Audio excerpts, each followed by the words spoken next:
Unfiltered.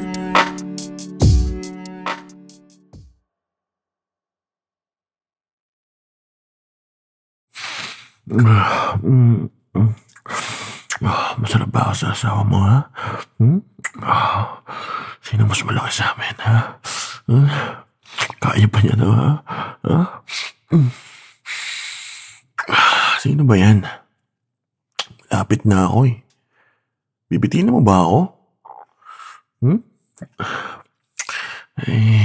Yung asawa mong yan, kakainis. Sige na, sagutin mo na. Baka mahuli ka pa, eh. Ayos ba? Di tayo maririnig niya basta wag ka maingay. Lapit na ako, eh.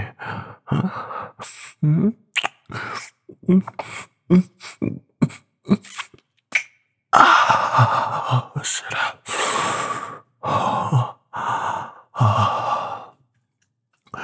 Sabi, sabihin mo busy ka. Wala yan. Huwag mong pansinin. Ang oras pa lang, oh. Saka di pa tayo tapos. 3 hours pa tayo dito. Sayang naman yung bayan. Order muna tayo ng gusto mo. Half chicken, saka sisig. Dating gawin. Coke Zero ka din? Ayan.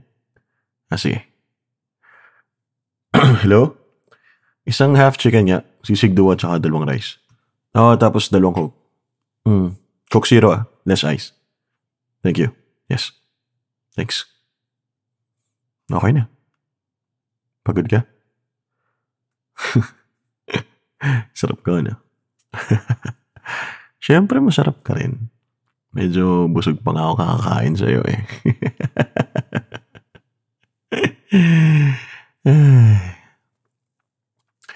Ano? Nakakatunog na ba yung mister mo? Paano mo nasabi? Baka pagod lang yun sa trabaho niya. Wala lang yun, huwag mo nang pansinin. Tsaka hello, busy siya mag-alaga ng mga bata pag wala siyang client, diba? Work from home naman siya, eh. Di tayo mahuhuli nun. Alam niyo naman ang scope ng trabaho mo. Talagang maraming out of town. Engineer ka, eh. Tsaka, ba't ka ba natatakot? Dito naman ako, eh. Kaya naman kita ipaglaban. Hindi ka na. Sarap mo talaga. Ano ba, KJ naman ito, eh. Kinikis ka lang, eh. Huwag ka nang kabahan. Mag-iingat naman tayo. Tsaka uwi ka naman mamaya. Ano bang inaalala mo? Safe tayo dito.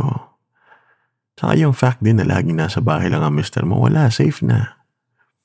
Kaya huwag ka na mag-alala dyan. Busy mo na ako bago dumating yung food natin. Ito naman parang yun lang, eh. Lagi mo naman ginagawa yun, ah. Oo nga, pero bitin pa ako, eh. Ikaw rin naman. Ikaw talaga. Sige, pagkakain, ah. Teka, ano bang grade ng anak mo? Wala pa yan. Di pa yan magtataka. Hindi naman siya ganun. Ito naman, syempre, nag-aalala ako sa anak mo. Pero ba't kasi ayaw mo pang iwan yung asawa mo? Kung ako naman yung mahal mo, diba? Sakit naman. Di mo mahal? So talagang kabit mo lang ako at pampalipas oras. Sakit. Siyempre, nung una ako din, pero sa tagal natin ganito, magti 3 years na. Di ba nahulog ang loob mo sa akin? Saka minsan nag-I love you ka. To be honest, ako nahuhulog na ako sa'yo. Magsalita ka naman. Gusto kong malaman kung anong plano mo sa atin. Ano ba, long term? Ano wala? Wow, matapos mo akong paasahin, ah. Pinasa mo ako, no, nung hindi. Well, mali nga sigurong umasa ako. Pag nag-high school na yung anak mo tapos na tayo? Wow, ganun na lang yun? Akala mo ba madali yun sa akin, ha? O mahirap pala sa'yo eh. O bakit? Para sa anak mo. Pwede naman ako maging tatay ng anak mo. Magpapakatatay ako sa kanya. Kung ako ang gusto mo at sasamahan mo na lang yung mister mo dahil sa anak mo, mali na mag-stay ka dun. Hiwalayan mo na siya. Ako nang bahala sa'yo. Sagot ko kayo ng anak mo. Anong kawawa naman siya? Paano nga ako hindi ka na masaya? Lalo na sa kama. Mas masarap akong kasama sa kama, di ba? Hindi ako nagbibiro. Mukha ba ako nagbibiro? Mag-iisip ka pa. Para makapag-desisyon ka na mabilis, may papatikim ako sa'yo. Ito. Yan. Gusto mo rin pala eh. Subo mo lang. Laki diba? May ganyan ba asawa mo ha? Ha? Magaling ba siya? Marunong ba siyang gumanito? Kailangan mo itlog ko. Yan. Subo mo lahat. Di mo masubo lahat, no? Wala niya na mister mo. Saka mas maliksi ako doon, di ba? Sige, yan. Subo mo lang. Tuwad sabi. Ipaparanas ko ang mga namimiss mo pag hiniwalayan mo na ako. Sarap ba? Ha? Lakas ng uungol mo eh. Obvious naman na sarap ka. Ano, ha? Kaya niya ba to, ha?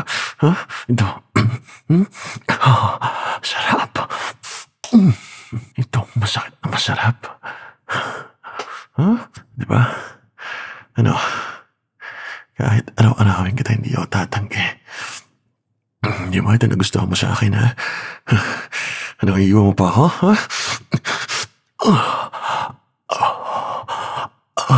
Sarap.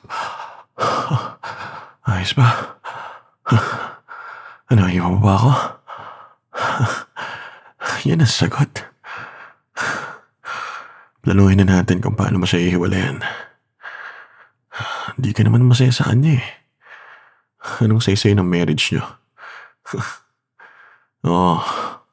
Walang bahala sa inyo mag-ina basta kunin mo yung bata. Wala ka bang tiwala sa akin? Magtiwala ka lang sa akin, akong bahala sa inyo. Teka, ginagawa mo. Ba't nagbibihis ka na agad? Di pa ako tapos. Papatakim ko pa sa'yo ang mangyayari pag ako sinamahan mo. Round 3?